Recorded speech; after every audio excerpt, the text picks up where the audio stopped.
I don't know about you, but I'm feeling 23.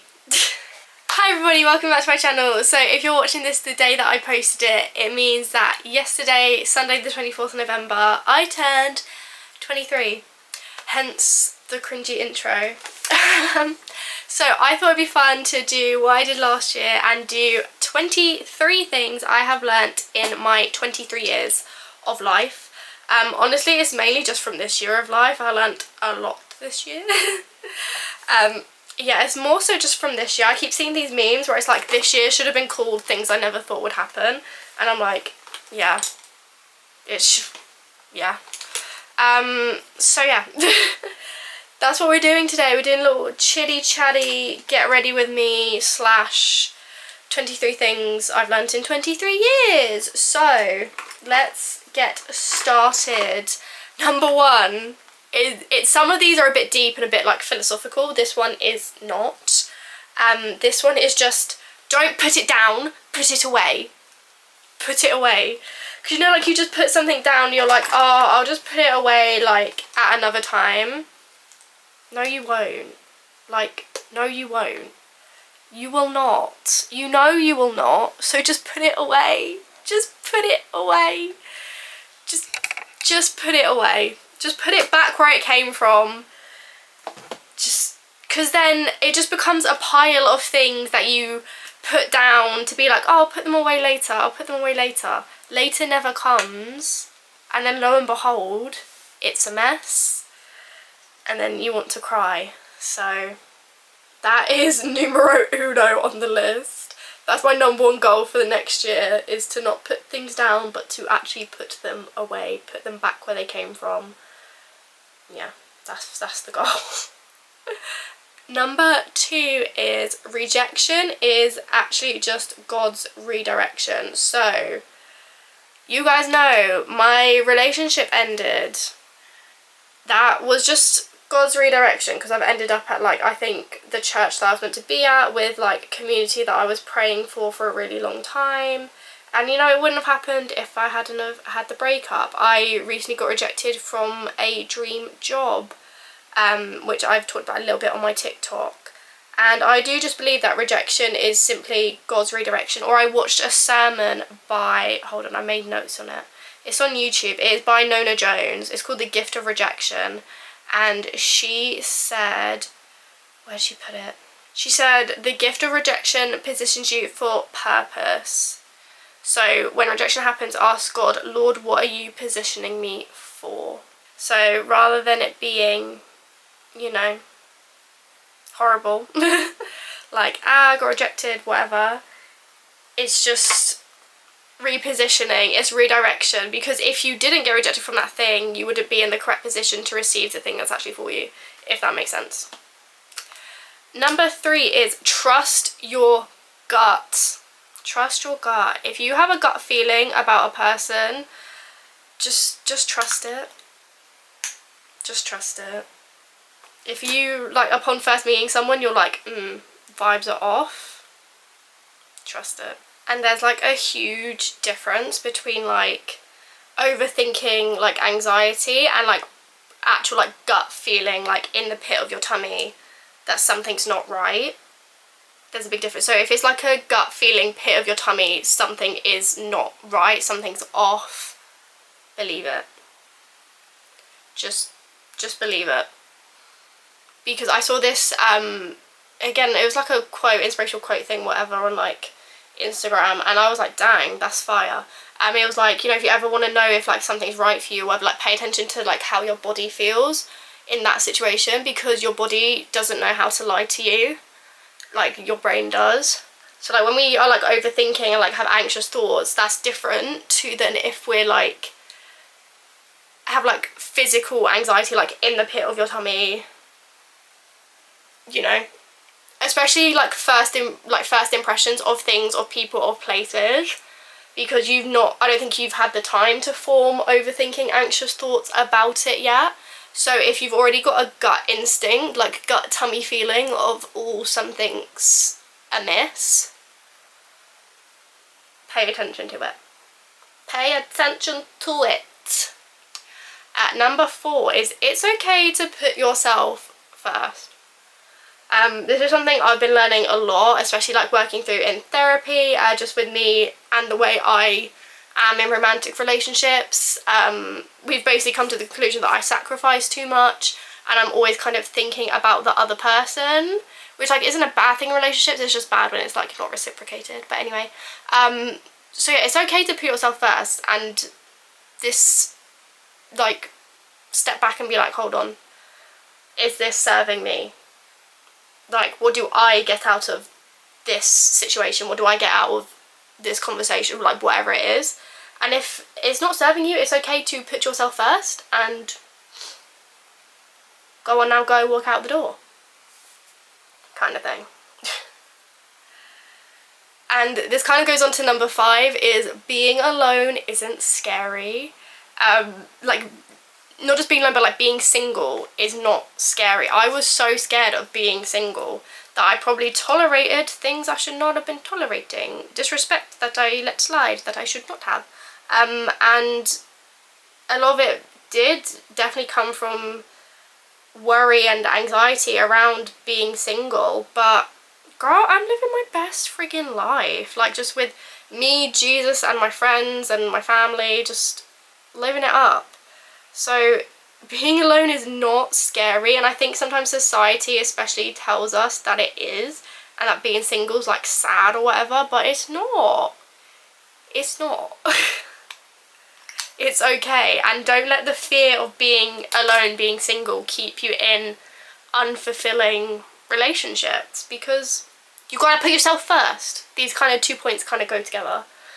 Number 6 is good things take time. So like I said earlier, how like now I have a church community and like friends and stuff that I was praying for like probably like a year and a half, 2 years at this point. But I've only just gotten it now, because good things take time and you have to be ready to receive the good thing. Otherwise you're just gonna ruin it, you're gonna spoil it. And if I had met the people that I've met now 2 years ago, I don't know how that would have gone. I don't really know how I would have felt. I don't know how they would have felt about me. Yeah, good things just take time. It's like when you plant a rose bush, it doesn't spring up overnight. It takes time to grow and become a beautiful rose bush. That's life, chicken. Number 7, you will end up exactly where you are meant to be. I don't really think that needs much explaining. Just, you're gonna get where you gotta go. You'll get there. You'll be exactly where you're supposed to be. Where you are now is exactly where you're supposed to be. Where you were yesterday was exactly where you're supposed to be. Like, that's just personally what I believe. And that's what I see in my own life, is that things happen exactly the way they are meant to happen. Number 8 is appreciate where you are now. You'll never be in this moment again. I'm talking especially to like my single girlies that are like waiting for their husband or whatever. Like, yes, we all want our a family. Well, obviously not everybody wants that, but I think most people, you know, want a person and a little family and like, you know, kiddies and a doggy and, you know, to live that life.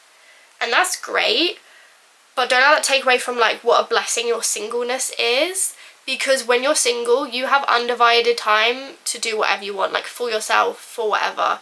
So like me and my friends were talking like about a month ago at this point. We were like, it was after church service.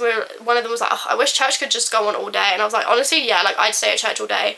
And one of our other friends was like, that's the perk of being single, is that you, if church was all day, you could stay all day.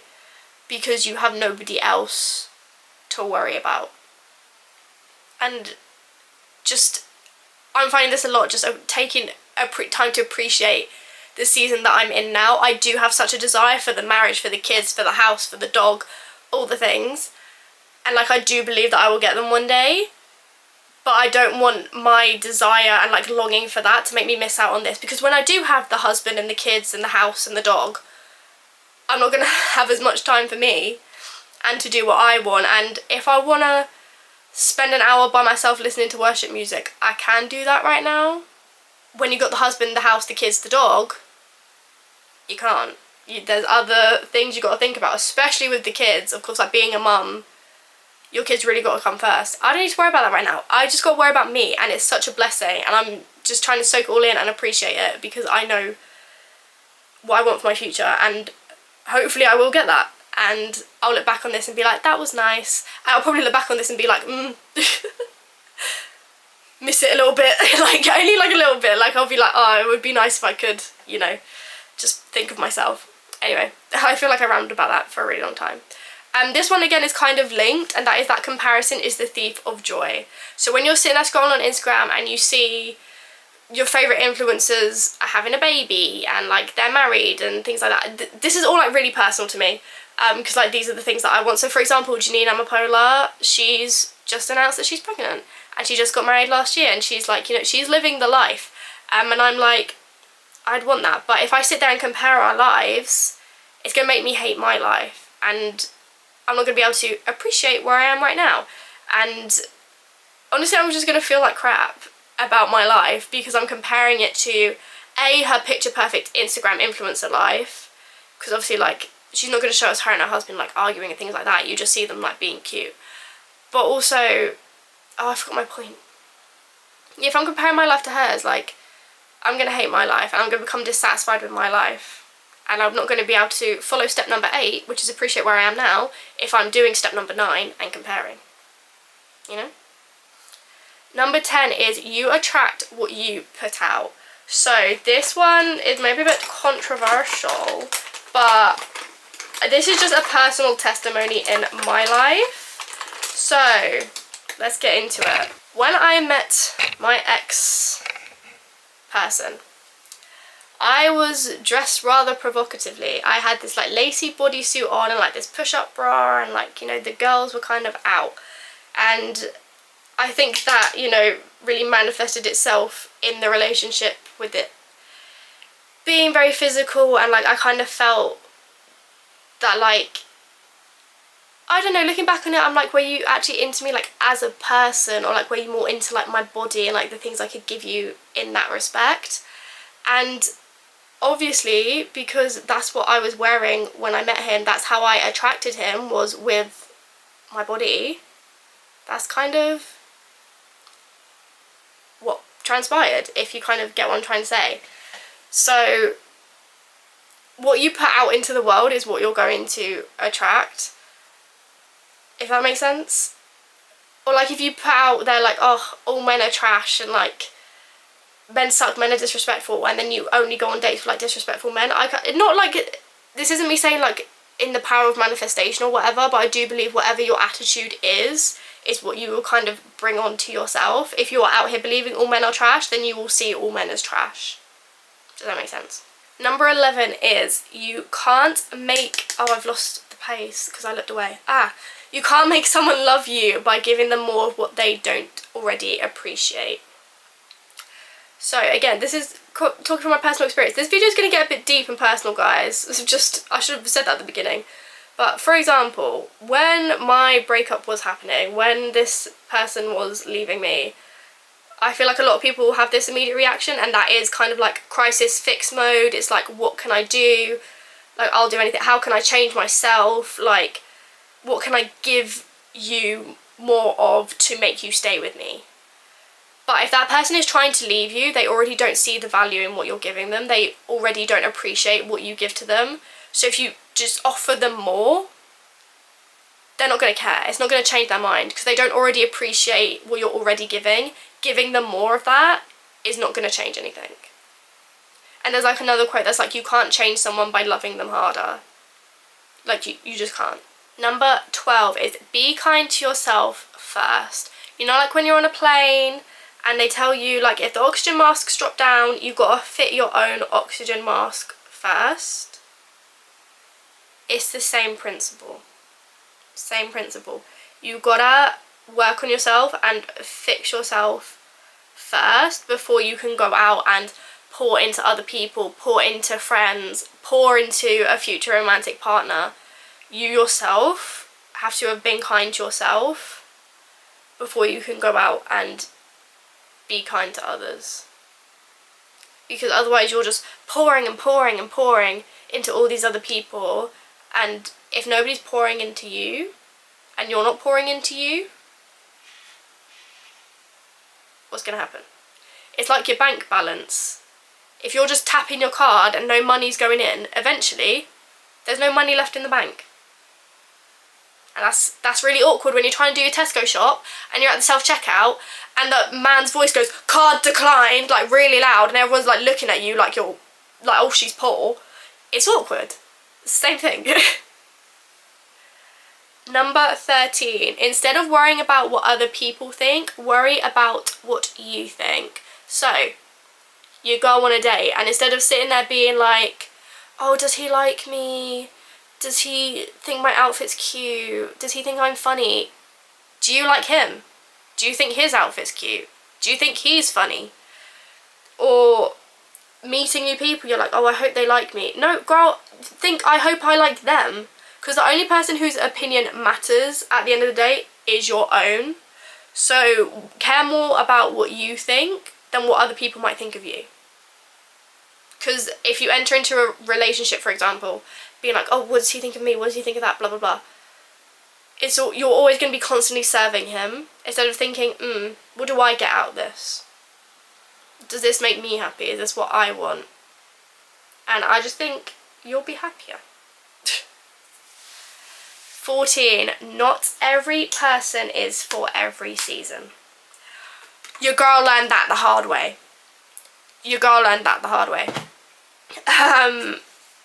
Yeah, so like I've said more than once and talked about a lot on TikTok, I did go through a breakup about 6 months ago, and I thought this person was for the rest of my life. Like, you guys might think I'm a bit ridiculous because obviously I'm just 23 and I already thought I'd like found my person, but you know, I didn't see us breaking up, and I thought we had something really good going on. He did not. But not every person is for every season, and that is okay. And I can see now how he just would not fit into this season of my life. And I think he was perfect for the person that I was when we first met, and for like the first kind of year and a half of the relationship. Yeah, he was perfect for that person. But then I started to change, and I didn't even see it at the time. And we weren't a good fit anymore. He wasn't a fit for the person I was becoming. And if we were still together, I don't think I'd be the person I am now. I don't think I'd have really the friends that I have now. And I love my friends that I have now. I love the community that I have now, and I love the way my life looks now. And my life wouldn't look that way if we were still together, I don't think, because I don't think he fits into this season. Same with like friendships that have like come and gone over the years. I couldn't even imagine being friends with like some of those people now. I'm like, yeah, we had a good time, but do you know what? Now we're such different people. Like, there is no way we'd fit into each other's lives now. And it just is what it is. Sometimes it is sad, and it is a lot of the time it is painful. But it is unfortunately just the way it is. At number 15 kind of ties into that one, and that is more time with the wrong person is less time with the right one. So again, a lot of these I should have maybe prefaced at the beginning as well. A lot of the lessons I have learned recently especially are to do with, you know, kind of romantic relationships and breakups and what have you. And this is something that people said to me a lot when my relationship ended. And like, it's just so true. Because like, if we were still together now, or like if we'd been together for another year, for all I know, like in this next year, I could have like met the person I'm actually meant to be with. But then, because I was still with the other guy, like we didn't get as much time together, you know? So, and again, the same with friends. Just more time with wrong friends is less time for you to have with your true friends. Because there are some people that are going to be in your life for every season of it. I do truly believe that. And in that sermon that I was talking about earlier with Nona Jones, she called it the Gift of Rejection, I think it's called. I'll link it below, it's really good.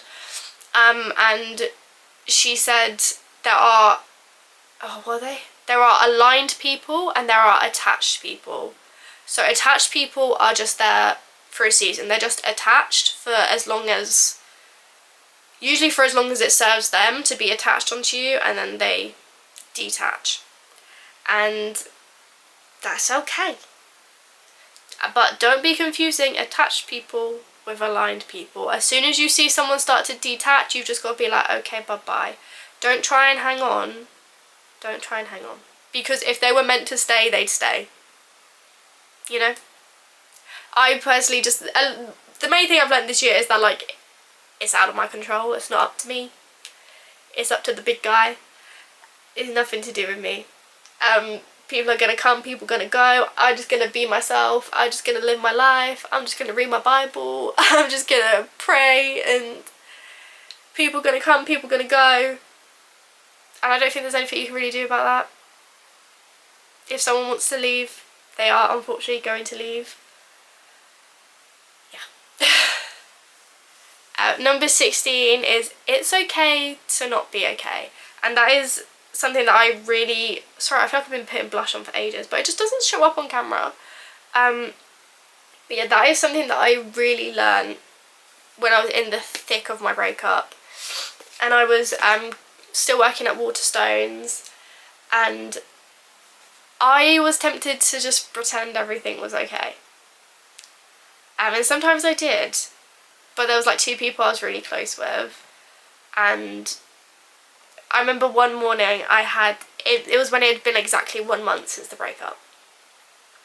I've just on my makeup, I'm going to try not to cry. But I'd spent that morning non-stop crying. I couldn't stop. And it was getting to the time where the next person was going to come join me because they were on the late shift. And I'd spent the morning by myself on the open. And it got to the top where I was like, they're going to be here soon. I got to collect myself. I collected myself. They walk in, they go, how are you? Bawling, I couldn't. And they were like, they just looked at me, they were like, do you need a hug? And I was like, yeah, I need a hug. And it was okay that I wasn't okay, because when you have the right people around you, it's okay to fall apart, because they will be there to hold you together, and you don't need to do it by yourself. You can be not okay, and the right people will make it okay.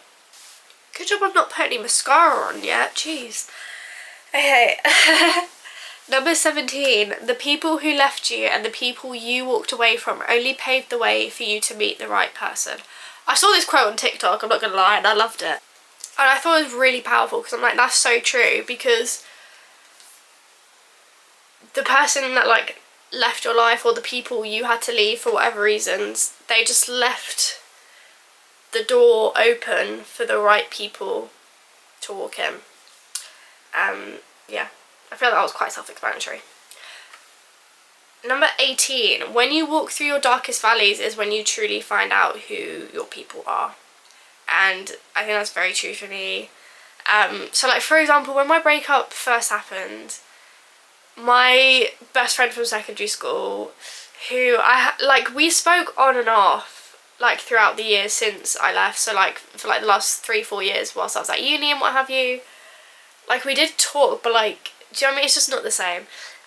But the day after my breakup happened was kind of like when I was telling people, and he was like, let's meet up, you okay, let's go. And we went to McDonald's, and it was like zero hesitation from him. He was like, I will come see you today, let's go do something today. And it's just something I wouldn't expect, but it like just kind of really showed me. I was like, oh, like, you know, he's like a true friend, and like if I did need something, I can like, he's there. Like he literally lives down the road from me as well. So it's just, yeah, when you go through your hardest times is when you truly see who truly cares for you. Number 19 is, it's not scary because it's wrong, it's just scary because it's new. And this is something that I'm trying to take to heart at the moment.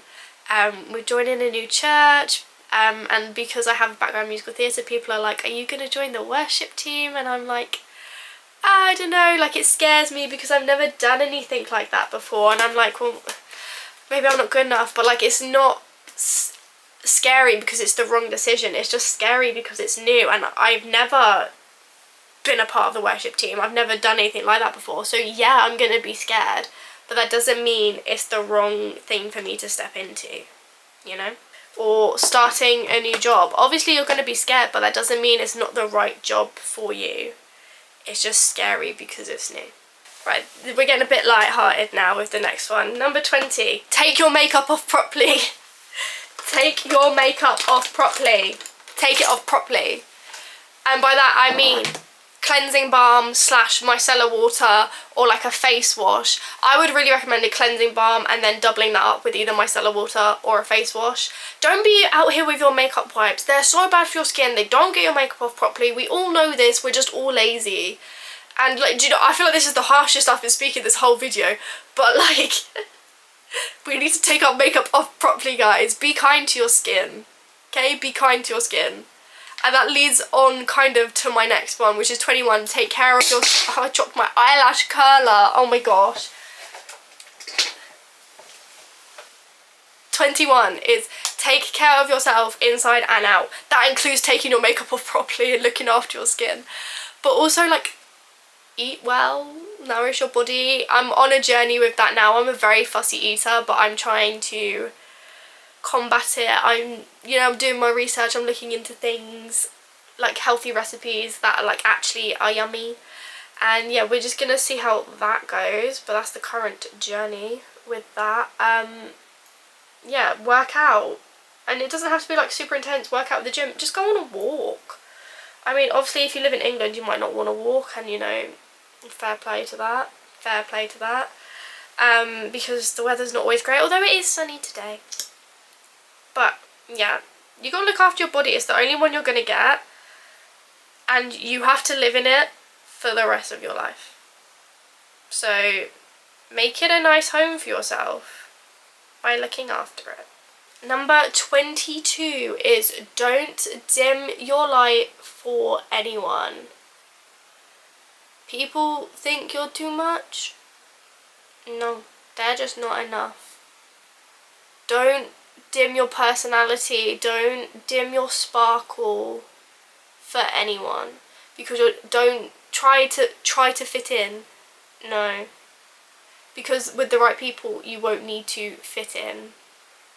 Like, you won't need to try to fit in because they're the right people, and there's already a U-shaped space in their life. You just gotta fill it by being yourself and letting your light shine to its fullest.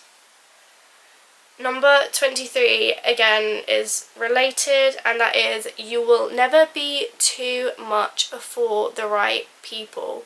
Like I said, you won't have to try to fit in because there will already be a space for you in their lives. So the right people for me, there's already a Caitlyn-shaped hole in their lives. I've got to go fill it as myself without, you know, changing my personality, you know, laughing differently or whatever. You know, I can be loud, I can be a bit crazy, I can... and they won't mind because they're the right people. What's that quote? Those that mind don't matter, and the ones that matter don't mind. I think that's a really good quote to live by. But yeah, those are all my 23 things I have learnt in my 23 years on this planet. And like I said, it is more so a lot of them I learnt in the last 6 months. On this last little 6 months around the sun. But yeah, that's it. Those are all my 23 hot takes of the year. I hope you enjoyed it. Please subscribe if you haven't already. Follow my TikTok and my Instagram. The links to those are always in the description. And I will see you in my next video. Bye.